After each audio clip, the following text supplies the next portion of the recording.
Hi மக்களே, இன்னைக்கு நாள் 18 இருக்கிறோம். இன்னும் நெருக்கமாய் பழகலாம் இயேசுவோடு. 2வது நாளின் சத்தியத்துக்குள்ளாக நம்ம கடந்து செல்லலாம். ஸோ இன்றைக்கு இதற்கு ஆதாரமாக நம்ம எடுத்துக்கொள்ள வேத பகுதி மத்தேயு 16ஆம் அதிகாரம் 13, 14, 15, 16 வசனங்கள். But we are going to stick on to very important 2 verses. ரொம்ப 15, 16. அப்பொழுது அவர், நீங்கள் என்னை யார் என்று சொல்லுகிறீர்கள் என்று கேட்டார். சீமோன் பேதுரு பிரதியுத்தரமாக, நீர் ஜீவனுள்ள தேவனுடைய குமாரனாகிய கிறிஸ்து என்றான்.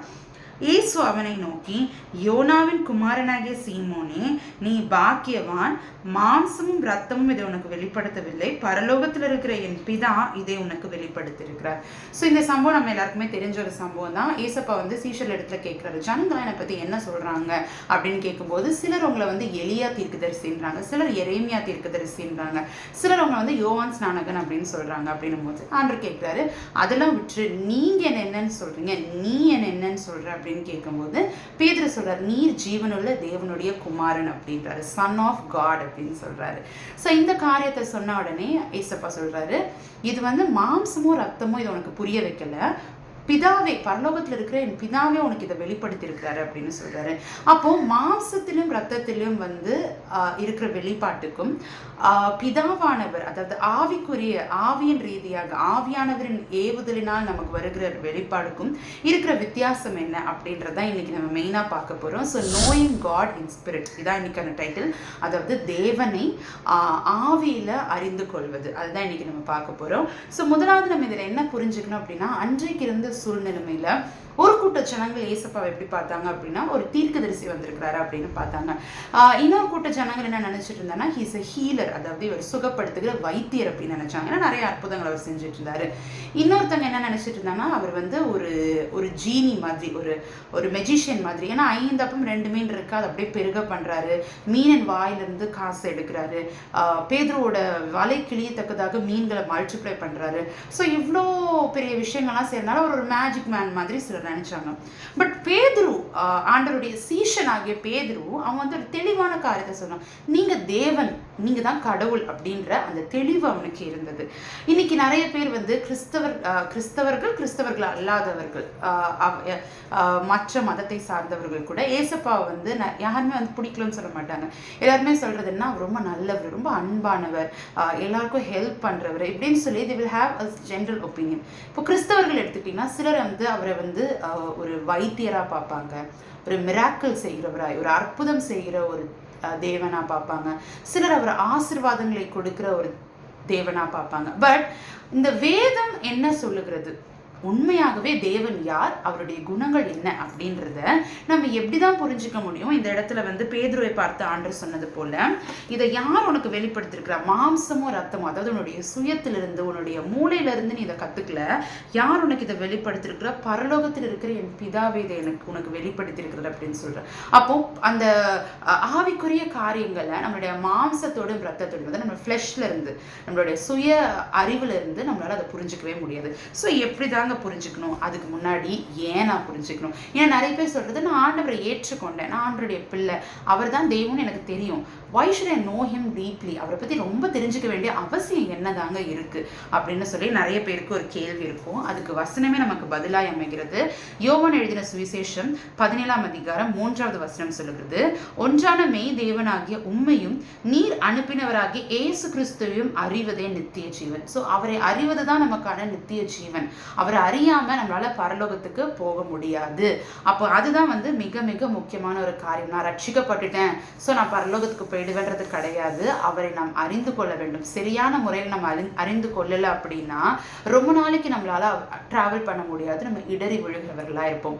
ஸோ இந்த ஆவிக்குரிய ஒரு முதிர்ச்சி இல்ல ஆவிக்குரிய நிலையில நம்ம ஆண்டவரை நன்று புரிந்து வச்சிருக்கிறோம் அப்படின்றத ஒரு மெஷர்மெண்ட்ல ஒரு அளவுகோல் இருக்குது. இதை யோவான் அப்போஸ்தலனாகிய யோவான் 1 யோவான் 2ஆம் அதிகாரம் 12, 13, 14 வசனங்கள்ல 3 கேட்டகரியா பிரிக்கிறாரு. 3 வகைகளா விசுவாச மக்களை பிரிக்கிறாரு. முதல் கேட்டகரி என்ன சொல்றாரு அப்படின்னா, குழந்தைகள், பிள்ளைகள் அப்படின்றாரு. 2வது கேட்டகரி வாலிபர்கள் அப்படின்றாரு. 3வது கேட்டகரி பிதாக்கள் அப்படின்றாரு. ஸோ இந்த பிள்ளைகள் அப்படின்றவங்க யாருன்னா, பாவ மன்னிப்பை பெற்றுக்கொண்டு புதுசா ரட்சிக்கப்பட்டவங்களாம் இந்த குழந்தைகள் இளைஞர்கள்ன்ற கேட்டகரியில் வருவாங்க. ரெண்டாவது கேட்டகரி யாருன்னா வாலிபர்கள். வாலிபர்கள் அப்படின்னா இப்போ நம்ம ரட்சிக்கப்பட்டுட்டோம். ஸோ ரட்சிக்கப்பட்ட புதுசுல நமக்கு நிறைய என்ன சொல்றது, நம்ம ஆண்டரை தெரிஞ்சுக்கொள்ற அந்த வாக்ல வந்து ஒரு ஆரம்ப கட்டத்தில் நமக்கு என்ன இருக்கும், நிறைய பிசாசுடைய டெம்டேஷன்ஸ், நிறைய போராட்டங்கள், பிரச்சனைகள், இதெல்லாம் நம்ம வந்து ஒரு வாட்டி ஃபேஸ் பண்ண வேண்டியதாக இருக்கும். நிறைய டெஸ்ட்டை வந்து நம்ம வந்து சந்திக்க வேண்டியதாக இருக்கும். அடுத்த கட்டம் என்ன தெரியுமா, இந்த பிதாக்கள் அப்படின்றது வசனம் சொல்லுகிறது ஆதி முதல் இருக்கிறவரை நீங்கள் அறிந்திருப்பதினால். அப்படின்னா நம்ம ஆவிக்குரிய முதிர்ச்சி அடைகிறது அப்படின்னா அவரை பற்றி முழுமையாய் நம்ம அறிந்து கொள்வது. ஆண்டவர் எப்படி திங்க் பண்ணுவார், அவரோட சித்தம் என்ன, அவர் எப்படி நடந்துப்பாரு, எப்படி அவருடைய வார்த்தை எனக்கு வெளிப்படுத்துவார், அவருக்கு நான் எப்படி இருந்தால் பிடிக்கும், இது எல்லாத்தையும் 100% அறிஞ்சுக்கிறதா என்னதுன்னா நோயிங் காட், அவரை வந்து அறிந்து கொள்வது. இது எப்படி தான் நம்ம அறிந்து கொள்ள முடியும்னா ஆவியில் மட்டும்தான் அறிந்து கொள்ள முடியும். மாம்சத்திலும் ரத்தத்திலும் அறிந்து கொள்ளலாம். அன்னைக்கு இருந்த ஜனங்கள் வந்து அவரை கண்ணால் அவங்க என்ன பார்த்தாங்களோ, கண்ணால் அவங்க பார்த்தது சுகப்படுத்துகிற தேவனை பார்த்தாங்க, கண்ணால் அவரை தீர்க்க தரிசனம் சொல்லுகிறவராய் பார்த்தாங்க. ஸோ ஒவ்வொருத்தர் கண்கள்லையும் ஒவ்வொரு மாதிரி அவங்களுக்கு தெரிஞ்சது. ஆனால் ஆவியின் ரீதியாக அவங்க பார்க்கல, பரிசுத்த ஆவியின் வழி நடத்துதலோடு அவங்க பார்க்கல, அதாவது இந்த ஸ்பிரிச்சுவல் ஐஸில் அவங்க பார்க்கல. ஸோ எப்படி நம்ம ஸ்பிரிச்சுவலாக, அதாவது ஆவிக்குரிய ரீதியாக தேவனை முழுமையாக அறிந்து கொள்வது? முதலாவது வசனம் தெளிவாய் சொல்லுகிறது. 1 பேதுரு 2ஆம் அதிகாரம் 3ஆவது வசனம்.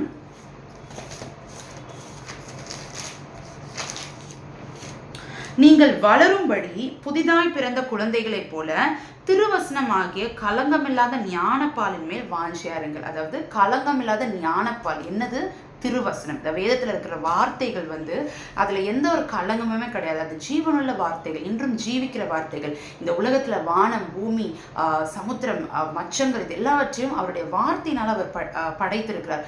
அப்போ இது வல்லமையுள்ள ஜீவனுள்ள வார்த்தைகள். ஸோ இந்த வார்த்தையில தான் நமக்கான வளர்ச்சி, அதாவது நீங்கள் வந்து இப்போ புதிதாக பிறந்த குழந்தைகள் அப்படின்னா இப்போதான் நம்ம ஆண்டை ஏற்றுக்கொண்டோம் அப்படின்னா இதில் நம்ம வளரணும் அப்படின்னா நம்ம வார்த்தையின் மேலே வாஞ்சை உள்ளவர்களாக இருக்கணும். அந்த ஞான பாலின் மீது வாஞ்சையோடு இருக்கணும். அப்படின்னா ஏதோ நம்ம டெய்லி ஒரு 10 வசனம் படிக்கணும். முதல்ல திரும்ப திரும்ப சொல்ற காரியங்கள் இதுதான். நம்ம வேதத்தை படிக்கிறதுல கூட ஏதோ இன்னைக்கு 10 வசனம் படிக்கணும், ஏதோ இன்னைக்கு நம்ம பைபிள் படிக்கணும் அப்படின்னு சொல்லி வேதத்தை தயவு செஞ்சு நீங்க எடுக்காதீங்க. அது உங்களுக்கு பிரயோஜனமே கிடையாது. இது ஒரு மந்திர புத்தகம் கிடையாது. நீங்க உட்காந்து வேக வேகமா வந்து நீங்க வாயில அறிக்கை செய்யறதுனால உங்க லைஃப்ல எந்த மாற்றத்தை நீங்க பார்க்க முடியாது. ஞானப்பால், இந்த ஞானப்பாலினால் வளரும்படி அப்படின்னா இது என் லைஃப் ஏதாவது மாற்றணும், இது என் லைஃப்ல நான் இதை அபியாசிக்கணும், இதை நான் ஃபாலோ பண்ணணும், இதில் என்ன இருக்குன்னு நான் புரிஞ்சுக்கிட்டு அதை என் லைஃப்ல அப்ளை பண்ணணுன்ற நோக்கம் இருந்தால் மட்டுமே நீங்க வேதத்தை வாசிக்கணும். அதுதான் உங்களுக்கு பிரயோஜனம். இல்லைன்னா இது வந்து வேஸ்ட், நீங்க படிக்கிறதே வேஸ்ட். ஸோ அப்போ நீங்க ஆண்டவரை டீப்பா ஆழமாய் அறிந்து கொள்ளணும் அப்படின்னா முதலாவது அந்த வாஞ்சியுள்ள இருதயத்தோடு வேதத்தை வாசிக்கணும். ரெண்டாவது காரியம் என்ன அப்படின்னா ஆவியானவருடைய வழி நடத்துதலை நாம் கேட்க வேண்டும். நீங்க வேதத்தை கூட வாசிக்கிறதுக்கு முன்னாடி ஆவியானவரே எனக்கு இதை போதிங்க, எனக்கு இதை சொல்லி கொடுங்க நம்ம கேட்காம வாசிக்கிறது ஒரு யூஸ்லெஸ்ஸான ஒரு பைபிள் ஸ்டடி தான். நம்ம ஆவியானவருடைய வழி நடத்துதல் எல்லா காரியத்திலுமே, நம்ம ஊழியம் செஞ்சாலும் சரி, ஒரு சின்ன பாடல் பாடினாலும் சரி, ஒரு சண்டே கிளாஸ் மினிஸ்ட்ரி பண்ணாலும் சரி, என்ன நீங்க பண்ணாலும் சரி, அது ஒரு சின்ன காரியமாகத்தான் இருக்கும். அதை கூட நீங்க ஆவியானவருடைய நடத்துதலோடு ஆவியானவருடைய ஞானத்தோடு செய்யும்போது அது வித்தியாசமா இருக்கும். கண்டிப்பா அது வந்து ஒரு மற்றவர்களுக்கும் பிரயோஜனமா இருக்கும், உங்க வாழ்க்கையும் அதை மேம்படுத்துறதா இருக்கும். அதுதான் வசனம் தெளிவாய் சொல்லுகிறது. யோவான் 14:26 நம்ம பார்க்கிறோம். சத்திய ஆவியாகிய தேற்றரவாளனே உங்களுக்கு நான் தருவேன். அவர் என்ன பண்ணுவாராம், பிதா ஏசப்பா வந்து பரத்துக்கு ஏறும்போது அவர் சொல்றது, நான் போறேன், ஆனா உங்களுக்கு பரிசுத்த ஆவியானவரை உங்க இருதயத்துல உங்க கூடயே நான் கொடுக்க போறேன். அவர் என்ன பண்ணுவார்னா சகல சத்தியத்திற்குள்ளும் உங்களை வழி நடத்துவார். அது மட்டும் இல்ல, அவர் என்ன பண்றாரு அப்படின்னா ஏசப்பா நமக்கு சொன்ன வார்த்தைகள், வேத வார்த்தைகள் எல்லாவற்றையும் நினைப்பூட்டுகிறவரா இருக்கார். ஸோ ஃபர்ஸ்ட் நம்ம வேதத்தை படிக்கிறோம், படிக்கும்போது நம்ம வார்த்தையினால நம்ம நிரப்புறோம். ஸோ நிரப்பும் போது ஆவியானவரின் வழிநடத்துதலோடு கூட அந்த வார்த்தைகளை நினைப்பூட்டுகிறது தான் ஆவியானவருடைய வேலை.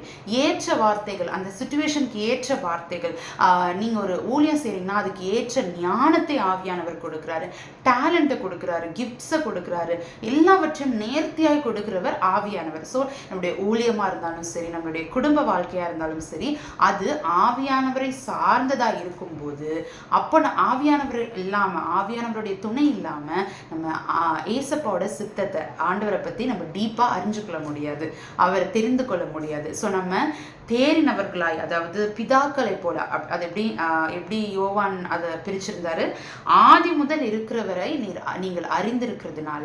அப்போ ஆதி முதல் இருந்தவரை நாம் அறிந்து கொள்ள வேண்டும் என்றால் நிச்சயமாக நமக்கு பரிசுத்த ஆவியானவருடைய துணை தேவை. அப்போ நம்ம வேதத்தை வாசிக்கும் போதா இருக்கலாம், நம்ம ஒரு ஊழியத்தை நம்ம எடுத்து செய்யும் போதா இருக்கலாம், இல்லைன்னா நீங்கள் உங்கள் குடும்பத்தில் ஒரு காரியத்தை நீங்கள் எடுத்து செய்யறீங்க, சமைக்கிறீங்க, எதுவாக இருந்தாலுமே ஆவியானவரே உங்கள் பிரசனத்தினால இந்த இடத்த நிரப்புங்க, நாங்கள் உங்களை வரவேற்கிறோம், எங்கள் குடும்பத்துக்குள்ளே வாங்க, என் வேலைக்குள்ளே வாங்க, நீங்கள் உங்கள் ஆஃபீஸ் டெஸ்கில் உட்கார்ந்த உடனே ஆவியானவரே உங்கள் ஞானத்தினால என்னை நிரப்புங்கப்பா அப்படின்னு சொல்லி நம்ம ஜெபிக்கும் போது ஒவ்வொரு காரியத்திலும் நீங்கள் நார்மலாக செய்கிற வேலைக்கும், உங்கள் ஞானத்தை சார்ந்து நீங்கள் செய்கிற வேலைக்கும், ஆவியானவர் நடத்துதலின் படி நீங்கள் செய்கிறதுக்கும் there will be huge difference. So எந்த காரியமாக இருந்தாலும், அது சின்ன ஒரு சாதாரண வேலை தான் நீங்கள் செய்கிறீங்க அப்படின்னா கூட அது நீங்கள் என்ன பண்ணணும், ஆவியானவருடைய ஞானத்தை பெற்றுக்கொண்டு நீங்கள் செய்யும்போது நிச்சயமாகவே ஆண்டவர் அந்த வேலையை ஆசீர்வதிப்பார். நீங்கள் செய்கிற எல்லா காரியத்தையும் ஆண்டவர் ஆசீர்வதிப்பார். அதுக்கு தேவையான ஞானத்தை, தாளந்தை நீங்கள் எனக்கு ஒரு டேலண்ட் இல்லை நீங்கள் நினைக்கவே வேண்டாம். ஆவியானவர் ஹீஸ் அ கிரியேட்டிவ், நம்ம ஆண்டவர் ஒரு கிரியேட்டிவ் காட். அவர் பார்த்தீங்கன்னா வானம், பூமி, சமுத்திரம் எல்லாவற்றையும் எவ்வளோ அழகாக கிரியேட்டிவா, அப்படின்னா என்னென்னா இதை இன்னொரு மனுஷனால் ரெப்ளிகேட்டே பண்ண முடியாது. கிரியேட்டிவ்னா என்னென்னா ஒருத்தனுக்கு இருக்கிற டேலண்ட், ஒருத்தனுக்கு இருக்கிற அந்த டேலண்ட் அவனால் மட்டும்தான் அந்த காரியத்தை செய்ய முடியும். அந்த டேலண்ட் அவனுக்கு தான் இருக்குது. அப்போது இன்னைக்கு மனுஷனால் வானத்தை கிரியேட் பண்ண முடியுமா? மனுஷனால் மிருக ஜீவன்களை கிரியேட் பண்ண முடியுமா? பண்ண முடியாது. அது பூரணமாக இருக்காது. சும்மா பண்ணலாம், ஆனால் அது பூரணமாக இருக்காது. அப்போ பூரணமான ஒரு காரியத்தை அவர் உண்டாக்கி இருக்கிறார் அப்படின்னா he is a creative god. அவர் ஒரு கிரியேட்டிவ் மைண்டில் இருக்கிற காட். அப்போ அவருடைய பிள்ளைகளாகிய நமக்கும் அந்த ஸ்பிரிட் ஆண்டவர் கொடுத்துருக்கிறாரு. நம்ம அவர் பிள்ளைங்க, அப்பாவுக்கு இருக்கிற குட் குவாலிட்டிஸ். இப்போ இந்த உலகத்தில் என்ன சொல்லுவாங்க, அப்பா ஒரு நல்ல டான்ஸராக இருந்தால் பிள்ளையும் அப்படி தான் இருக்கும், ஒரு நல்ல டான்ஸராக இருக்கும், ஒரு சிங்கராக இருக்கும். அதே போல தான் நம்ம அப்பா ஹீஸ் அ கிரியேட்டிவ் காட். அப்போ கிரியேட்டிவிட்டிக்கு நமக்கு பஞ்சமே கிடையாது. அந்த அளவுக்கு he can he can give his wisdom to us provided அவருடைய வழிநடத்துதலை நம்ம கேட்க வேண்டும். மூன்றாவது காரியம் ஜெபம். இது ரொம்ப முக்கியமான ஒரு காரியம். கடந்த நாட்களில் நம்ம நிறைய ஜெபத்தை குறித்து பார்த்துருக்குறோம். ஸோ இதில் இன்னைக்கு நம்ம என்ன பார்க்க போகிறோம் அப்படின்னா, ஏன் ஜெபம் ஆண்டவரை அறிந்து கொள்வதற்கு முக்கியமான ஒரு காரியமாக இருக்கிறது அப்படின்னு பார்த்தீங்கன்னா, வசனம் தெளிவாய் சொல்லுகிறது. 2 யோவான் 5:14 நாம் எதையாகிலும் அவருடைய சித்தத்தின்படி கேட்டால் அவர் நமக்கு செவி கொடுக்கிறார் என்பதே அவரை பற்றி நாம் கொண்டிருக்கிற தைரியம். அதாவது அவருடைய சித்தத்தின்படி நம்ம எதை கேட்டாலுமே அதை நமக்கு அவர் தர ஆயத்தமாக இருக்கிறார். அப்போ நம்ம ஜெபம் எப்படி இருக்கணும்? அவருடைய சித்தம், ஏற்கனவே நான் சொன்னேன், அவருடைய சித்தம், அவர் என்ன நினைக்கிறாரு, அவருடைய பிளான்ஸ் என்ன, நம்ம வாழ்க்கையில் நம்முடைய எதிர்காலம் என்ன, இது எல்லாவற்றையும் நம்ம எங்கே தான் பார்க்க முடியும்? வேதத்தில் தான் பார்க்க முடியும். அப்போ வேத வார்த்தையின் அடிப்படையில் இப்போ ஒரு வேளை உங்களுக்கு பிஸ்னஸில் ஒரு தோய்வு நீங்கள் பார்க்குறீங்க அப்படின்னா நீங்கள் ஆண்டவரிடத்தை என்ன சொல்லுங்கன்னா, ஆண்டவரே என் கைகளின் பிரயாசத்தை ஆசீர்வதிப்பேன்னு சொன்னீங்களப்பா, என் பிஸ்னஸ் ஆசீர்வதிங்கன்னு நீங்கள் கேளுங்க. ஒரு வேளை உங்களுக்கு சரீரத்தில் ஒரு பலவீனம் இருக்குன்னா நீங்கள் சொல்லுங்கள், என் தழும்புகளால் சுகமானீர்கள்னு சொல்லியிருக்கீங்களப்பா, உங்கள் தழும்புகளால் என்னை சுகப்படுத்துங்க அப்படின்னு சொல்லி அவருடைய வார்த்தையை பயன்படுத்தி நம்ம ஜெபிக்கும் போது, வீண் வார்த்தைகளை நம்ம அழப்பக்கூடாது. பட் அந்த நேரத்தில் ஆவியானவர் தான் உங்களுக்கு அந்த வார்த்தையை கொடுப்போம். நீங்கள் நல்லா நினச்சி பாருங்கள், ஒரு காரியத்துக்காக நம்ம ஜெபிக்கும் போது அந்த காரியத்துக்கு ஏற்ற வார்த்தைகளை இன்ஸ்டண்ட்டாக ஆண்டவர் உங்களுக்கு கொடுப்பாரு. அது யாரும் உங்களுக்கு சொல்லி கொடுக்கல, நீங்கள் ப்ரிப்பேர்லாம் பண்ணல, ஆவியானவர் தான் அதை உங்களுக்கு தராரு. அப்போ ஆவியானவரின் வழிநடத்துதலோடு நம்மளுடைய ஜெபம் மாறணும். அதாவது ஜஸ்ட் நல்ல இந்த வார்த்தை கோட் பண்ண நல்லா இருக்கே அப்படின்னு சொல்லி நம்ம அந்த வார்த்தையை பயன்படுத்தாமல் நீங்கள் பிளேன் மைண்டோட நீங்கள் அதாவது பிளாங்காக இருங்க, எம்டி பண்ணிக்கோங்க. எம்டி பண்ணிட்டு நீங்கள் ப்ரேயர் பண்ணும்போது என்ன ஆகும்னா, ஏற்ற வார்த்தைகளை அந்த ஜெப பகுதியிலேயே ஆண்டவர் கொடுப்பாரு. அதுதான் அந்த ஜெபம் தான் ஒரு வாழ்க்கையை மாற்றும், நம்ம வாழ்க்கைக்கான ஆசீர்வாதங்களை கொண்டு வரும். ஸோ நீங்கள் என்ன ஃபீல் பண்ணுறீங்கன்றத ஆண்டவர் இடத்துல ஓப்பன் மைண்டோட ஆவியானவருடைய ஏவுதல், ஆவியானவர் ஏற்ற வார்த்தைகளை போடும்போது அந்த வார்த்தைகளை கேட்டு அந்த வார்த்தைகளை பயன்படுத்தி ஜெபிக்கும் போது நிச்சயமாகவே ஆண்டருடைய சித்தத்தை நம்ம அறிந்து கொள்ள முடியும். அப்போ ஆண்டரோட சித்தம் என்னது? நான் நல்லா இருக்கணும் தான் ஆண்டரோட சித்தமாக இருக்குது. நீ பழுகி பெருகி பூமியை நிரப்புவா என்ற வசனம் சொல்லுகிறது. நான் கீர்த்தியும் புகழ்ச்சியுமா வைப்பேன் என்று ஆண்டவர் சொல்கிறார். அப்போ என்ன யாரும் என்ன பண்ண முடியாது, நான் இந்த இடத்துல வந்து தோற்று போக மாட்டேன், ஜெயத்தை கொடுக்குற ஜெய கிறிஸ்து என்னோட கூட இருக்கிறார் அப்படின்னு சொல்லி ஏற்ற வார்த்தைகள் உங்களுக்கு வந்து ஆண்டவர் கொடுப்பார். ஸோ ஃபர்ஸ்ட் அதுக்கு பேஸ் எங்கே போதிப்போம்? வார்த்தை. அவருடைய வார்த்தை நம்ம வாஞ்சியா படிக்கும்போது, ஆவியானவரின் ஏவுதலோடு படிக்கும்போது, அந்த வார்த்தை நம்முடைய ஜெபங்களை என்ன பண்ணுது? அவருடைய சித்தத்தின்படி ஜெபிக்கிறதுக்கு அவருடைய வார்த்தை நமக்கு பயனுள்ளதா இருக்கிறது. 4வது காரியம், இது மிக மிக முக்கியமான ஒரு காரியம் என்னன்னா, சபை கூடி வருது. இது ஏன் முக்கியம் அப்படின்னா, நான் ஏற்கனவே சொன்னேன், ஆவியானவர் துணை இல்லாம நம்ம பண்ற எந்த ஊழியமா இருக்கட்டும், நம்முடைய குடும்ப வாழ்க்கையா இருக்கட்டும், எதுவுமே ஒரு விருத்தியை நீங்க பார்க்க முடியாது. ஆனா சபை அப்படின்னும் போது அந்த இடத்துல ஆவியானவர் அசைவாடுறாரு. ஸோ ஆவியானவரோட அசைவாடுதலும் வழிநடத்துதலோடு கூட சபை நடக்கும்போது, அந்த சபையிலிருந்து உங்களுக்கு வருகிற வார்த்தைகள், போதகர் மூலமாக, பிரசங்கியர்கள் மூலமாக ஆண்டவர் உங்களோட கூட பேசும்போது, அது எந்த பகுதியில் வேணாலும் இருக்கலாம், ஆராதனை பகுதியில இருக்கலாம், வார்த்தையின் பகுதியில இருக்கலாம், எந்த பகுதியிலனாலும் ஆண்டவர் உங்களோட கூட பேசுவார். ஸோ அந்த வார்த்தை வல்லமையுள்ள வார்த்தையா இருக்கும். அது ஆண்டரை பற்றி இன்னும் டீப்பா ஆழமாய் அறிந்து கொள்வதற்கு நமக்கு பிரயோஜனம் உள்ளதா இருக்கும். ஸோ எந்த நாள் எப்பவுமே நம்ம வந்து அப்படிப்பட்ட வார்த்தைகளை நம்ம விட்டுறக்கூடாது. ஏன்னா அந்த வார்த்தைகள் மிக மிக முக்கியம். என்னதான் இப்போ நான் ஃபர்ஸ்ட் சொன்ன 3 காரியங்கள் நீங்க கரெக்டா இருந்தாலுமே, சபை கூடி வராம நீங்க ஒரு பெரிய ஆசீர்வாதத்தையும் ஆண்டரை பற்றின அந்த அறிவையும் ஞானத்தையும் நீங்கள் பெற்றுக்கொள்ளவே முடியாது. ஸோ இன்றைக்கு இந்த காரியத்தை நம்ம பார்த்தோம். ஏன் நம்ம ஆண்டவரை தேடணும், ஏன் ஆண்டரை பற்றி நம்ம முழுமையாக அறிந்து கொள்ளணும். அதாவது வெறும் ஆண்டரை வந்து ஒரு மற்றவங்க சொல்றதை மட்டும் கேட்டுட்டு கிடையாது, நாம எக்ஸ்பீரியன்ஸ் பண்ணணும். அவருடைய சித்தம் என்ன, நம்ம வாழ்க்கைக்கான எதிர்கால திட்டம் என்ன, அவருக்கு எப்படி இருந்தா பிடிக்கும், அவர் எப்படி யோசிப்பார், இது எல்லாத்தையும் நம்ம டீப்பரா புரிஞ்சுக்கணும். அப்படின்னா நம்ம என்னென்ன காரியங்கள் பண்ணணும் அப்படின்னு சொல்லி நம்ம பார்த்தோம். முதலாவது வந்து வேதத்தை வாசிக்கணும், வாஞ்சியுள்ள இருதயத்தோடு வாசிக்கணும், ஆவியானவரின் வழிநடத்துதலை நாம் பெற்றுக்கொள்ள வேண்டும். 3வது நம்ம ஆவியில் நிறைந்து ஜெபிக்கிறவர்களா இருக்கணும். 4வது காரியம் சபை கூடி வருதலை விட்டுவிடாது இருக்கணும். ஸோ இதெல்லாம் நம்ம வந்து பண்ணும்போது நிச்சயமாகவே ஆண்டரை பற்றி இன்னும் ஆழமாய் நாம் அறிந்து கொள்ள முடியும். முதலாவது அந்த வாஞ்சை நம்ம டெவலப் பண்ணணும். அந்த வாஞ்சை நமக்குள்ள இருக்கணும். தாகம் உள்ளவன் மேலதான் தண்ணீர் ஊற்றப்படும், விதைக்கிறவன் தான் அறுவடையை காண்பான். ஸோ ஆண்டருக்கென்று நேரத்தை கொடுங்க. டாலஸ் வில்லட் அப்படின்றவர் சொல்லியிருக்காரு, hurry is the greatest enemy of the spiritual life.